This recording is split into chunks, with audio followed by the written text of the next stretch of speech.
Usi melambaikan tangan kecilnya ke Amelia. Amelia berjalan keluar dari pintu hotel. Dia mencari-cari Henry. Pada saat ini, suara familiar yang dalam terdengar dari belakang. "Amelia, aku di sini."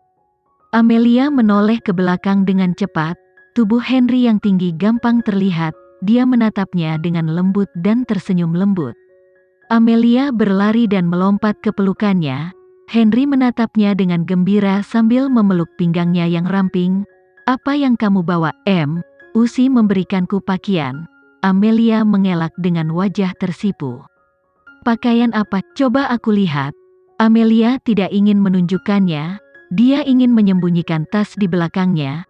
Tetapi Henry terlalu cepat, lengannya yang panjang terulur langsung meraih tas itu, dan dia melihat gaun tidur itu. Seketika perasaannya meluap, dan Henry menatapnya. "Amelia, tunjukkan padaku malam ini." "Ha, kau ini dasar mesum." Wajah Amelia memerah. Dia melemparkan tas di tangannya ke wajah Henry. Usi masih di ruang siaran langsung. Saat ini, asistennya berlari dengan tergesa-gesa. "Nona Usi, ini tidak baik, sesuatu telah terjadi. Seseorang melaporkan kepada kami bahwa kami terlibat dalam transaksi uang ilegal di sini. Sekarang akun kami semuanya terkunci. Mereka tidak bisa mengeluarkan uang, jadi saya harus bekerja sama dengan polisi." Apa yang terjadi? Kenapa bisa?" Usi menenangkan pikirnya sejenak, lalu mengeluarkan ponselnya dan menelpon nomor telepon Hansen. Ponsel Hansen berdering, dan panggilan itu diangkat tanpa tergesa-gesa. Usi langsung menuju ke intinya. "Apa yang telah kamu perbuat? Apa kamu yang menyuruh anak buahmu?"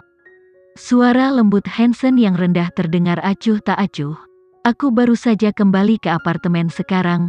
Usi, datanglah ke sini sekarang." Usi ingin bicara, tapi Hansen di ujung lain langsung menutup telepon. "Usi, apa yang terjadi? Siapa di balik semua ini?" Asisten itu bertanya dengan cemas. Usi meletakkan ponsel di tasnya dan bangkit. "Kamu tidak akan mampu mengatasi masalah ini. Jangan khawatir, aku akan mengurusnya." Usi pergi setelah dia berbicara. Dia pergi ke apartemen dan membunyikan bel pintu.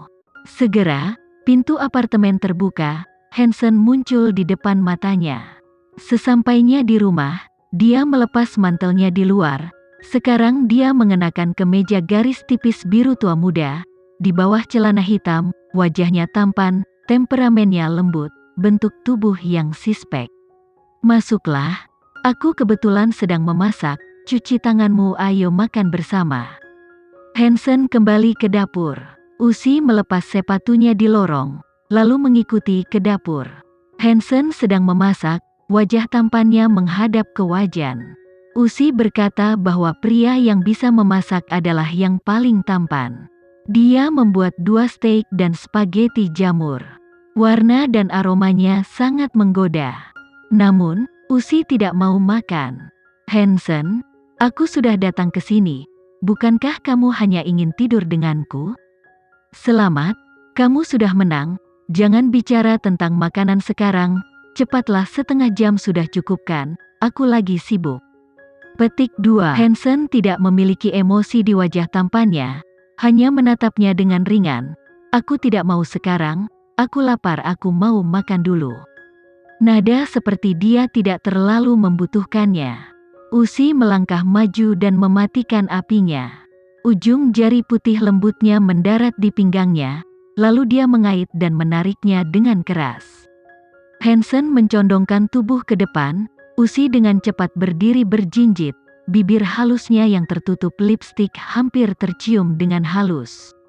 Hansen memutar badannya dan memeluk pinggang Usi. Usi tidak bersembunyi dan dia dicium lagi. Dia mengenakan kaos hitam yang sangat sederhana dengan garis leher longgar dengan stiker boneka. Itu kaos mahal, tapi dia mengenakannya dengan bagus yang tidak bisa dibandingkan dengan wanita lain dan membuat orang tidak bisa berpaling. Usi sangat menawan. Dia adalah properti pribadi yang ingin dihargai oleh banyak pria yang berkuasa dan kaya. Hansen menatap matanya dan bertanya dengan suara serak, "Jika bukan aku yang melakukannya, tapi pria lain, apa kamu juga akan melakukannya selama mereka memberimu uang?" Usi tidak menutup matanya, dia menatapnya dengan dingin dengan matanya yang indah, dan kemudian dia menarik bibir merahnya keluar. "Jika tidak, ada harga untuk setiap pakaian yang aku lepas. Wajah, mata, dan seluruh tubuhku sudah diasuransikan sangat mahal. Hansen, kamu bisa menikmatinya saat aku tidur denganmu sekali. Kamu sebaiknya memastikan bahwa kamu selalu dapat mengancamku. Aku akan selalu berusaha agar aku selalu punya uang dan tidak pernah jatuh, atau aku pasti akan melarikan diri dengan pria lain, dan aku akan memilih tuan rumah baru." Mata hitam Hansen tiba-tiba membara, dia menatap lurus ke arahnya, dingin dan berbahaya. Setelah beberapa saat, dia dengan ringan menciumi bibir imutnya. "Kalau begitu kamu perlakukan tuan emasmu seperti ini, dan kamu masih tidak mau membuka mulutmu." Usi menatapnya dengan dingin, secara provokatif. Dia mengeratkan bibirnya dan menolak untuk menurut. Hansen sedikit marah, dan mengelus wajah cantiknya dengan tangan besarnya dan merangsangnya untuk membuka mulut. Usi adalah orang yang paling tidak bisa menahan rasa sakit. Hansen tahu ini lebih baik dari siapapun. Mawar merah yang dimanjakan dengannya harus membujuknya untuk minum obat dalam waktu lama. Kasihan sekali, dia tidak tahu kapan dia dirawat oleh iblis ini, dan dia memanjakannya saat mencoba menikmatinya. Usi benar-benar merasa sakit hati, alisnya dan giginya mengendur. Hansen mendapatkan keinginannya, dia melepaskan wajahnya. Usi tidak bisa bernapas karena dia melumatnya dengan gana. Dia tidak ingin membuka matanya, karena dia hanya akan memandang pria dengan keras menciumnya. Begitu pria yang lembut dan bersih seperti itu menggerakkan kasih sayangnya, dia akan menjadi seperti binatang buas. Usi menggigit lidahnya dengan keras. Darah dengan cepat menyebar di mulut kedua orang itu. Segera, Hansen memeluk dan melemparkannya ke tempat tidur empuk. Usi berbalik dan membelakangi dinding. Hansen pergi tidur dan berbaring di sampingnya. Dia pergi untuk memeluknya, dia mencoba memeluknya, tetapi pada saat ini dia merasa tubuhnya sedikit kaku seperti batu. Dengan sabar Hansen menyisir rambutnya dan menemukan bahwa tubuhnya tidak hanya lembut, tetapi jadi lebih kaku. Hansen mengerutkan bibir dan mencibir Usi, "Kenapa badanmu terasa dingin sekali?" Usi membenamkan wajahnya di bantal dan memejamkan mata. "Jarang sekali kamu ingat saat itu kamu membuatku sangat tidak nyaman, dan bahkan meninggalkanku dalam bayang-bayang psikologis yang berat. Kapanpun kau mendekatiku, aku tidak bisa menahan diri untuk menjauh darimu. Hansen, lihat, saat kau membalas dan menyiksaku, kebosanan dan kebencianku padamu telah diukir di tulang-tulangku." Hansen terdiam sesaat, dan air menetes dari seluruh tubuhnya. Dia benar-benar menertawakannya. Gadis yang dulunya matanya penuh dengan dia dan akan senam ketika menatapnya, sekarang hanya membenci dan menjauhinya. Dia merasa seperti ada yang kosong di dalam hatinya, dan Hansen merasa bahwa dia seperti layang-layang yang dia tarik di tangannya. Selama dia tidak memperhatikan, dia bisa membebaskan diri dan terbang pergi. "Usi, ini tidak bisa mempengaruhiku, kaulah yang pada akhirnya terluka." Dia mengulurkan tangannya dan membuka ikat pinggangnya. Tubuh Usi telah kaku dan dingin di sekujur tubuh. Faktanya, dia tidak tahu, dan tidak akan pernah tahu, bahwa dia pernah kehilangan seorang anak. Dalam upacara kedewasaan di usia 18 tahun, dia meninggalkan Yogyakarta sendirian dengan sebuah koper. Dia pergi ke tempat lain, menyewa rumah karena dia tahu bahwa dia sedang hamil. Pemilik rumah yang mabuk malam itu diam-diam membuka pintu kamarnya, mencubit lehernya, dan menekannya ke tempat tidur.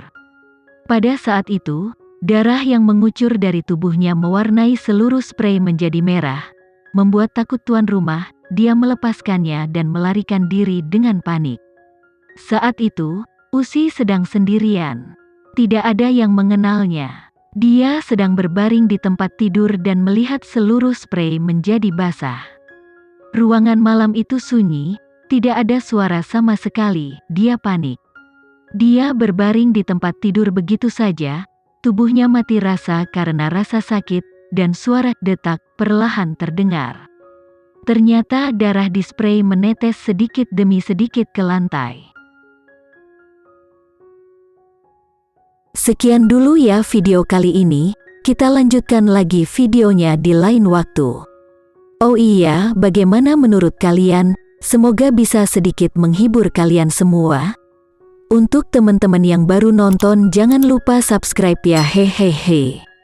Dan kalau teman-teman ada yang ingin gabung langganan, bisa langsung gabung saja untuk dapat fitur yang menarik dan sedikit membantu Mimin. Terima kasih banyak sudah menonton, sampai jumpa lagi, bye.